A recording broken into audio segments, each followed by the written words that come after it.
Hello, and today I'm going to talk about my experience of living in Stockholm for a short amount of time. I think it's really important I go into this because in the UK, which is where I'm from, we've had 2 years of on and off lockdowns. I'd say we've had about a year of our life, a good 6 months in 2021 taken away in anticipation of the vaccine rollout.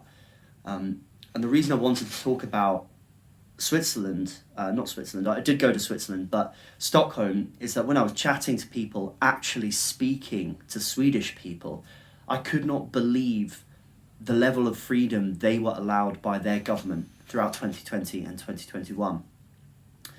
So currently, and the date is the 16th of January 2022, there are no COVID passes in the whole country. There's none of this. There's much less emphasis on testing. There are no restrictions. The only restriction they have currently, they are bringing in more, but the one I saw was that when you go into a bar or a club, you're not allowed to stand up and dance. I have absolutely no idea why this is. Everyone has to sit down, but there are no masks. I was walking through Stockholm on public transport and throughout the city. I saw 4 masks in my whole time there. I was there about 3 weeks. And the two of those masks were worn by British people. So there are very few masks. There's so little anxiousness throughout the country about COVID. And they were saying to me, I was showing them pictures of me in my flat during the lockdown in January, February, March, and April in 2020.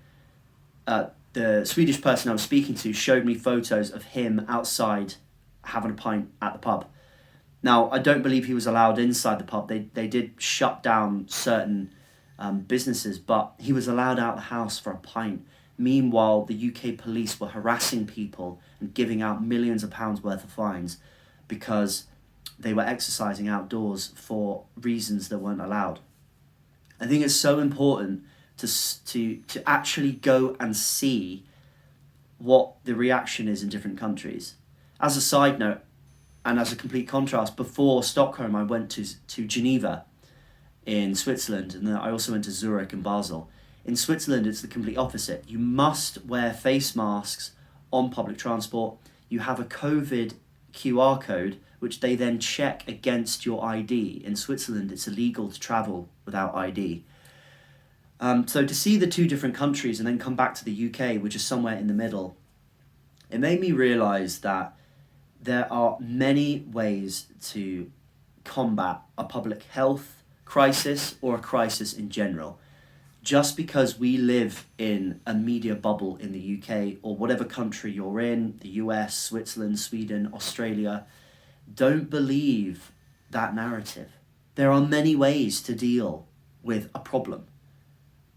Just because you're being fed a certain narrative doesn't mean that that is gospel. So anyway, hope you enjoyed that. Until next time, see you guys soon. Bye.